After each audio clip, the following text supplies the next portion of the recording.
नमस्कार दोस्तों, मैं हूँ आपका योग मार्गदर्शक ओम प्रकाश पांडे और आप देख रहे हैं अपना channel haemophilia yoga with Pandey sir. आज आप आपको बताएंगे कि सबसे आसान योगा क्या है, कैसे शुरू करें।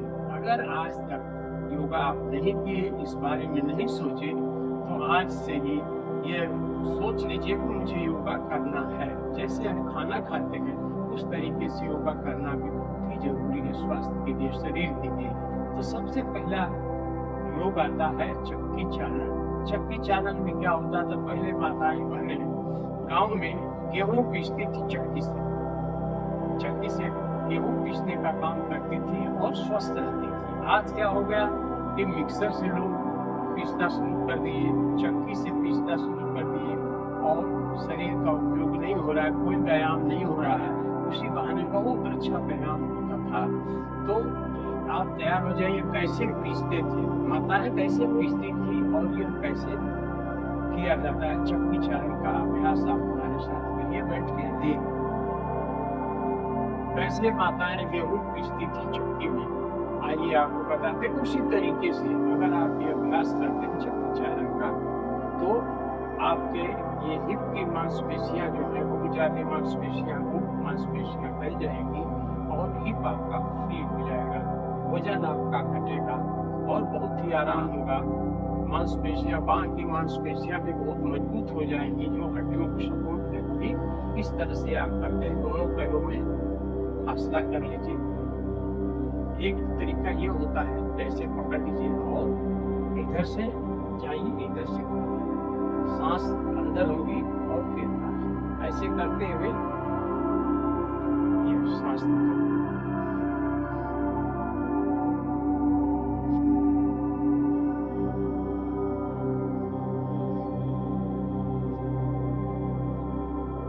5 बार इधर से और 5 बार फिर टच हो जाएंगे।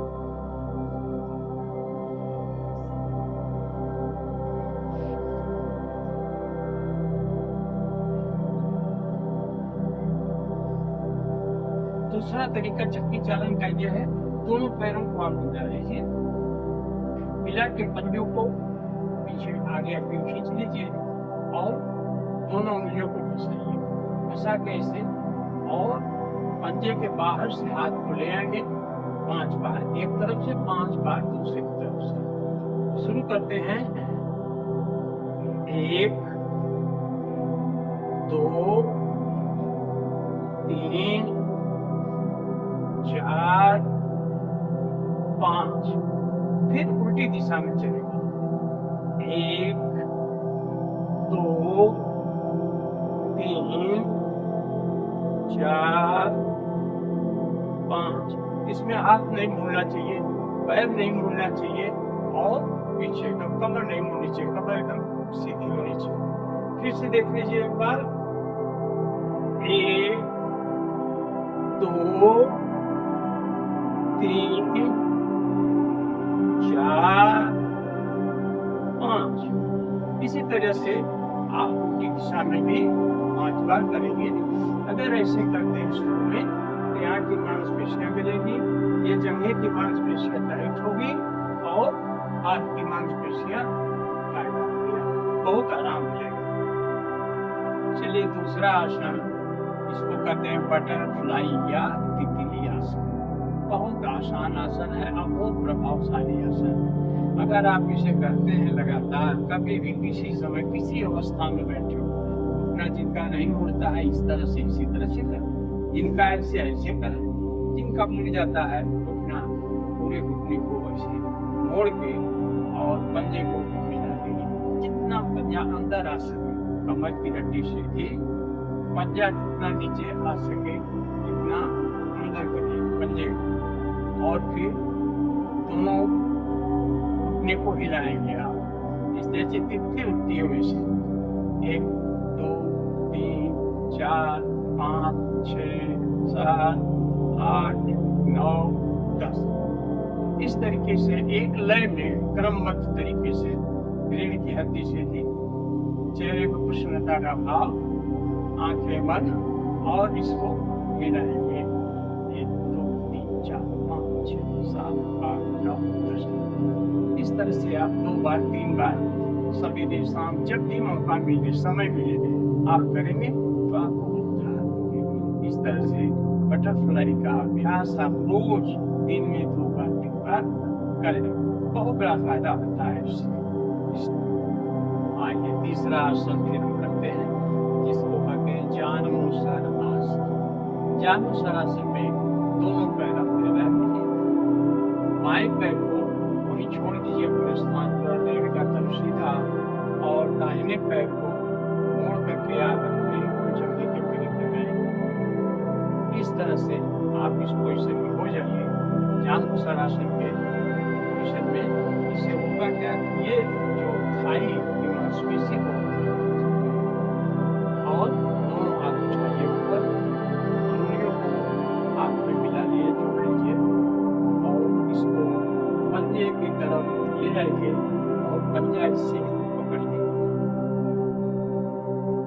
सिर जो है माथा घुटने पर आएगा, उंगलियां जमीन को टच करेंगे। यह है जानुसार आसन। गिनते गिनते इसमें 10 तक, 1 2 3 4 5 6 7 8 9 10। धीरे धीरे आप उठाएंगे और फिर उसे कोशिश करेंगे। इस तरह से आप कम से कम 2 बार 3 बार शुरू में अभ्यास करें, फिर दाहिने पैर को फैला लेंगे, फिर बाएं पैर से बाएं पैर को फिर इसे लगाएंगे और दोनों हाथों को ऊपर उंगलियों को बांधेंगे और फिर नीचे डाउन।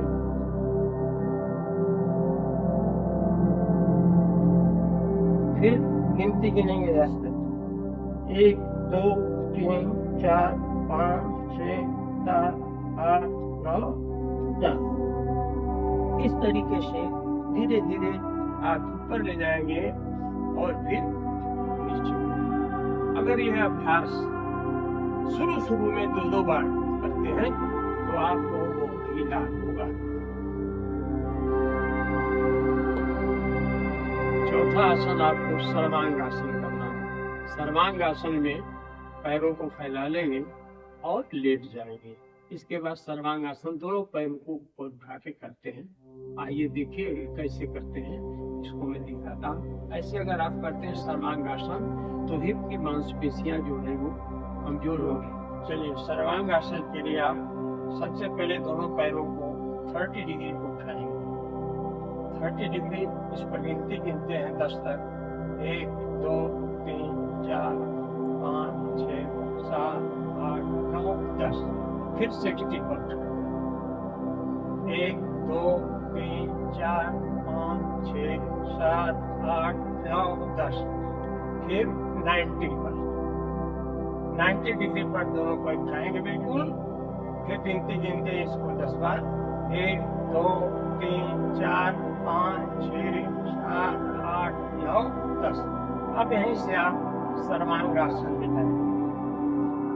सर्वांगासन है, इस तरीके से आप दोनों पैरों को सटा के घुटनों को सटाएंगे और ऐसे उठाएंगे। फिर गिनते हैं 10 तक, 1 2 3 4 5 6 7 8 9 10।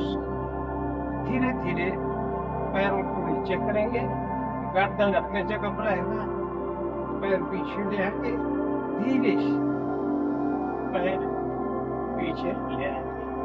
ये आपका सर्वांगासन।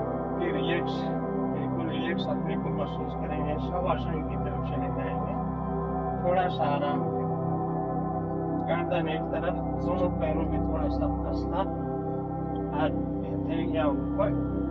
सर्वांगासन करेंगे तो बहुत ज्यादा रिलैक्स। कोई भी अभ्यास करते हैं, व्यायाम प्राणायाम करते हैं, योगा करते हैं, तो रिलैक्स होना बहुत जरूरी है। घबरा के कोई काम मत करिए। कोई व्यायाम योगा घबरा के लोग करते हैं, बहुत आराम से करते हैं। जहाँ थक जाए वही रुक जाए, कोई जबरदस्ती से नहीं। जैसे आप शुरू में अगर ये चारों व्यायाम करते हैं, आसन करते हैं तो आप बहुत बड़ा लाभ हो। ये आप चक्की चालन, बटरफ्लाई, चालूसर आसन और सर्वांगासन 4 आसनों का अभ्यास किया है।